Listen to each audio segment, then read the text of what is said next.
Hello, my friends, hello, and welcome once again to stately Von Manor. And today it is your Epic Comic Book Wednesday. Once again, the world's finest team up between my channel and Steve Donoghue's channel. We both will take a certain comic book subject and talk about it on our respective channels. Today we're doing something a little bit different. The other day I made a video called The Things That Are Lurking in My Kindle. And Steve saw that and thought, I'll make a tag out of that video. And he made a tag, The Things That Are Lurking on My Kindle tag, which is just all about, what books do you have sitting around on your Kindle that need to be read? And so that's what we're doing today, but we're doing a comic book version of it.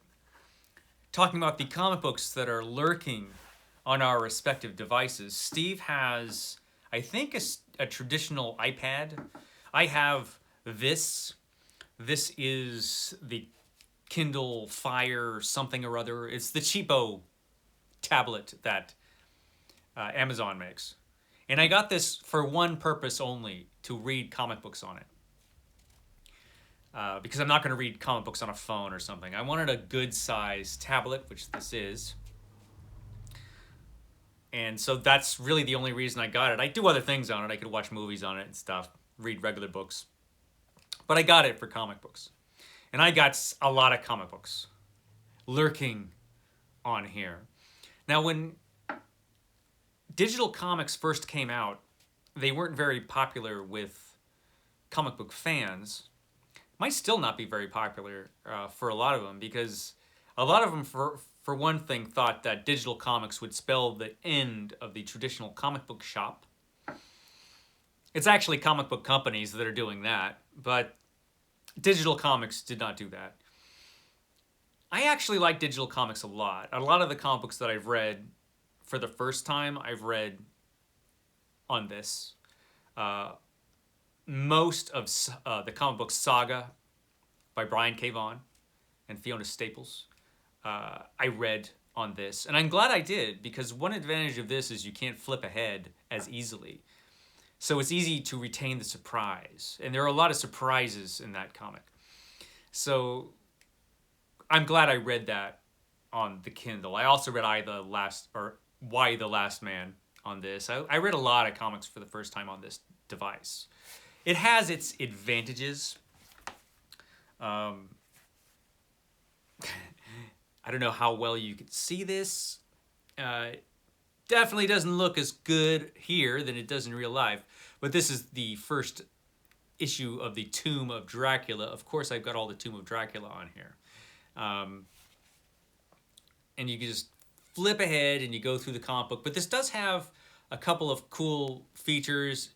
You can just tap here and you can enlarge the panels so you can get a really good look at the artwork, and you can move along panel by panel if you want. Go right back to the regular page. It's handy for stuff like that. I think the only thing it probably lacks is it doesn't handle double page spreads very well, but then neither do thick paperbacks either. You always have gutter loss. And this, the image is just small and you have to kind of blow it up. That's the only thing I think doesn't really work well on a tablet. Everything else, though, looks pretty good. So what comics do I have lurking on this device? I have a lot, more than I could list. Of course, I've got a ton of all this regular superhero characters, of course. But I do have some interesting things on here if you're interested in comics.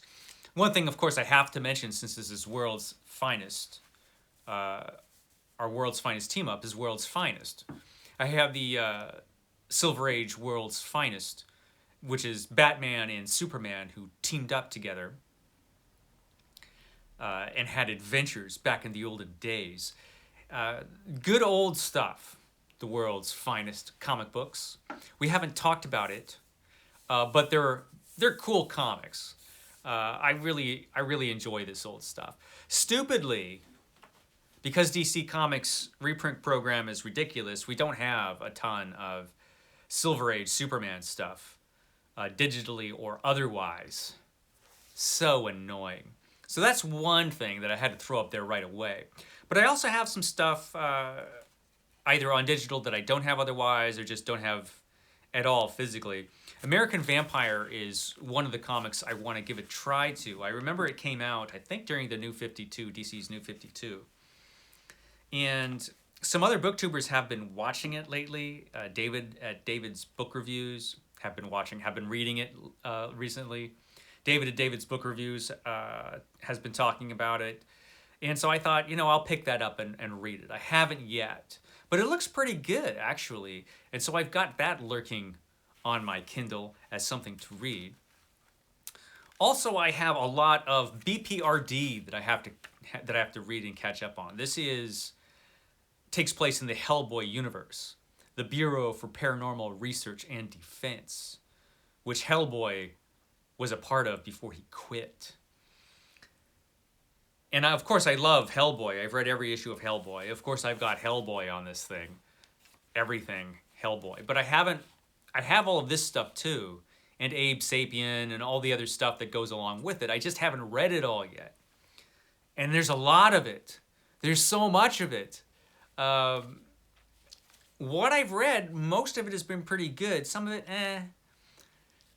But I have a ton of it. And so I should get to it. I really should read that stuff. Now, one cool thing, I got Comicsology for this, which is a company that was bought out by Amazon like everybody else in the world. But every once in a while, they'll have some like ridiculous sale, and they had a Marvel Masterworks sale recently, and they might have it going on again now, actually, because it's the holidays, where they were selling like a Marvel Masterworks for like 95 cents or $1.50 or something. Just stupidly cheap. And every time, and they do that once in a while. They'll just have crazy sales. Because, it's digital. What do they care? And so I got some interesting things. Some stuff I remember when this stuff came out, or I know of this stuff, but haven't read a ton of it or any of it. And one of them is Deathlock. Does anybody remember Deathlock? I've never read Deathlock. It probably sucks, but I got Deathlock because it was 95 cents. So I thought, you know what? They went and made a Marvel Masterworks off Deathlock. I might as well read it. Whatever it is. And I also got She-Hulk, which, of course, when it came out, I didn't read because, it's about a girl. A girl Hulk. How stupid is that? I was young when this came out. I never read She-Hulk. Again, it could suck. I don't know, but I have it. Because, it was super cheap. So I said, sure, I'll get that. What the hell? One of the things I've got are a couple of Marvel Masterworks that I bought at the same time of The Rawhide Kid, which was a Western comic book by Jack Kirby and Stan Lee that came out before Spider-Man and all that stuff. I've never read this stuff, The Rawhide Kid. I've taken a look at it, but I've never really sat down and read any Rawhide Kid, but I'm going to. I don't know what I'm in for there. But they used to, Marvel did a ton of different kinds of comic books at one time. They did all the monster comic books that I love and Steve Donoghue hates. But they did a ton of other stuff, and they did Western stuff, which I'm pretty sure is probably pretty by-the-numbers stuff. But, I want to read it just because I haven't. At the same time, I also got a bunch of Atlas-era stuff, which is pre-Marvel. I got the Atlas-era Tales to Astonish. Just a bunch of that stuff, because that's a bunch of their old monster stuff, which I love. And I also got Atlas-era Tales of Suspense at the same time. I got a bunch of stuff like that, because it was all super cheap. It was dirt cheap. Steve Donoghue's still going to say I was overcharged. But I got a ton of it now. Like a lot. So yeah, I got a lot of that to read. I've got some other interesting things lurking about in here. One thing I was going to mention, I read the first couple graphic novels of this, Resident Alien, which was a sci-fi mystery series done by Dark Horse, which is actually pretty decent. And they made a terrible terrible, terrible television show that was so bad, I think it was probably canceled like in the first 15 minutes of when it was first put on. I mean, it was so bad and nothing like the comic book at all. But I've got Resident Alien, which people might be afraid to read now because the television show was just so bad. But the comic is a pretty good comic. It's basically a mystery. It's like every graphic novel is a mystery, a traditional mystery. Only, it's an alien who solves the mysteries. No one knows he's an alien, but he is. Now, another thing that I've got on here is the Sumerian. I'm a huge Conan fan. Of course, I've got all the Marvel Conan on here. Of course I do, even though I have it in these giant physical copies. But the Sumerian is not Marvel's Conan. The Conan stories, the Robert E. Howard stories, are all in the public domain. Anyone can use those stories. But you can't use Conan on the title page or on the cover. You can't use Conan on the cover as a title of a book or a comic because the name is owned by somebody. Conan Properties, something or other. But they went around that by just calling the comic book the Sumerian. Sumerians, they were real people in the real world, but they had nothing to do with the fake Conan Sumerians. But you can use the Sumerian as a title. And so they're adapting all of the Robert E. Howard stories, just as Marvel did, but in their own way. And I think this comic, somebody correct me if they know if I'm wrong. Is it French? I think it might be French. I could be wrong on that, but I think it might be. It's definitely European of some kind. It's got a very distinct look. But I still have to read a bunch of this. I think they came out with 2 different series, maybe 3 by now, and I have to read them because, of course, I'm a Conan fan.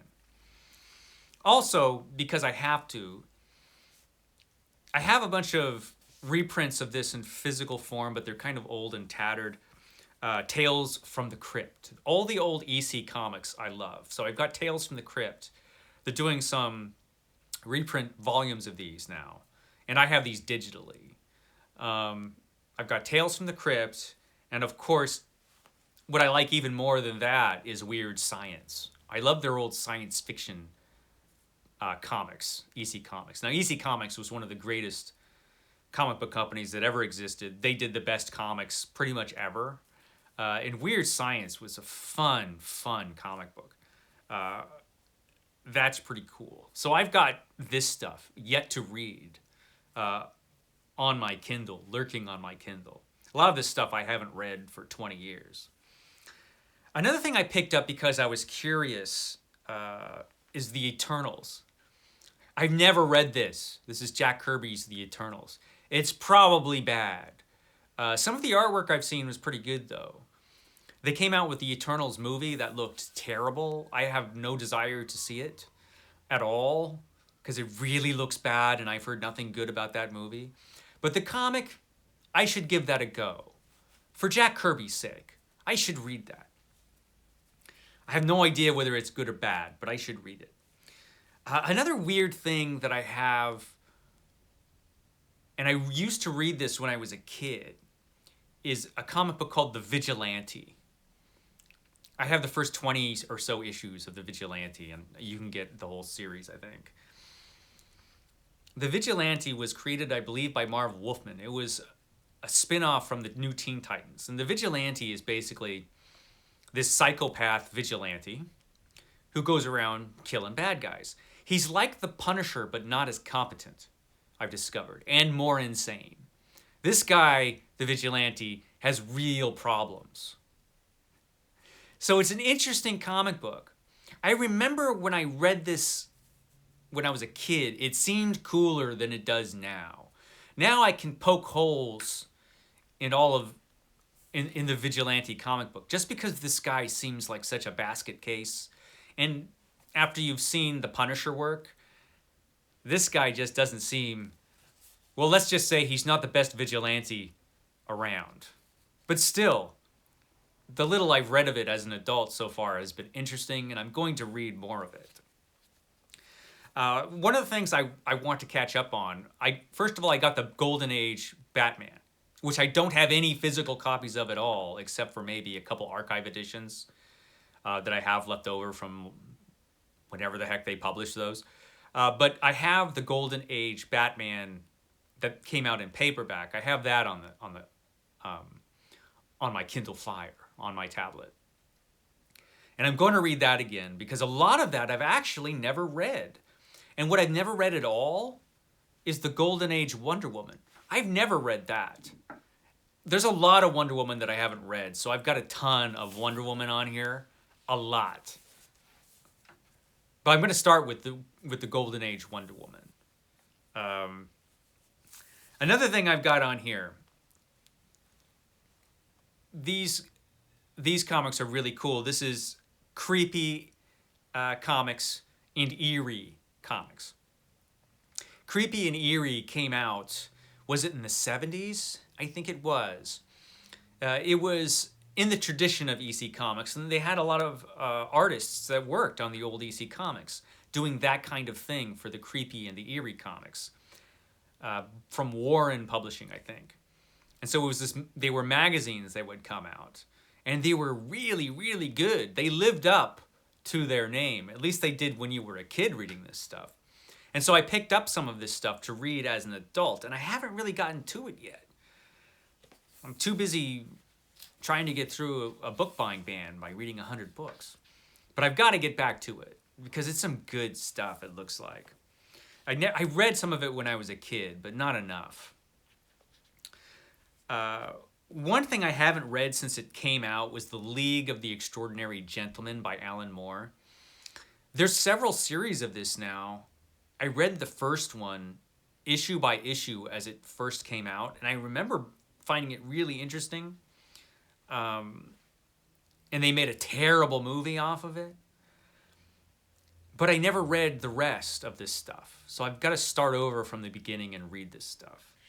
Alan Moore can be really good. He can be really weird and super disturbing also. But he can be really good, so I want to read that stuff. One thing I've never read at all, and I have heard good things, but I'm kind of, really? And that's Lock and Key by Joe Hill. I haven't read Lock and Key, but I have had some people tell me it's good. Some booktubers I've watched, and they've said, read this. And so, I've got it now, and I should read that. Make up my own mind. One thing I picked up recently is Spider-Man: A Life Story. Now, this is a mini-series that came out that told the story of Spider-Man's life as if he actually became Spider-Man in the 60s and then aged as a regular human would. So by now he would be super old. I looked a little bit at the first issue, but I haven't read this yet. I've heard good things, I've heard some bad things, but mostly good things, so I'm going to read that. Of course, and I have read this before, but I'm going to go through it again, The Walking Dead. Now, I know a lot of people are sick to death of The Walking Dead because, the television show just took a big dive off a cliff and became really super boring, and it just lost me, just as it lost everybody else, I think. But the comic book was consistently good. And it is the pure vision, I think. This is the real story of The Walking Dead, and it was a good comic book. I've read the whole thing, but a lot of it I haven't read. When did this stuff first come out? 10, 20 years ago? 10 years ago, maybe? I don't even know. But it's old, The Walking Dead. And so I want to get back to that.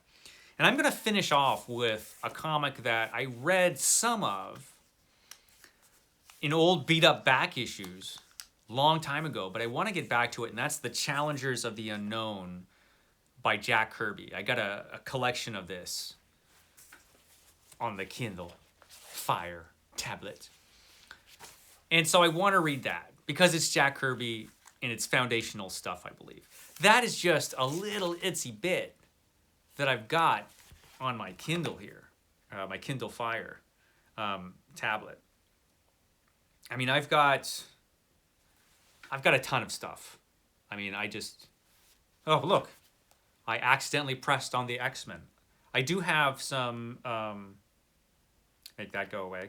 I do have some Epic collections on here. I've got, I mean, just there's just a ton of stuff on this thing. It is my comic book machine. And like I said at the beginning of the video, I like reading comics on this. I've noticed AJ Dunn would not be happy to hear this if he was watching. But I've noticed that I read more and more digital all the time. Comic books, not exclusively digital, but I read mostly digital comic books and have for a while. And regular books also. I'm reading mostly digital, a little bit more all the time. I like physical books more, but there's the convenience factor of having a Kindle because I read a lot at work. I read a lot right before work. When I have a break at work, I read, and it's handy to have a little Kindle that you can just pull out of your work bag and read, as opposed to just carrying around a paperback. It's just the convenience. It's hard to beat, to tell you the truth. And it's a pretty good reading experience, you have to say. Once you're into the book, it's like it doesn't matter to me. So why do I own so many damn books? That's a good question. I'm going to have to ponder that one. But there you go. What's on my Kindle comic book edition? Hope it didn't bore you to tears. Check out Steve Donoghue's because I have a feeling that he's going to have an interesting version of this. So I will catch you guys next time. Christmas coming up. I will see you tomorrow, I hope. Bye, guys.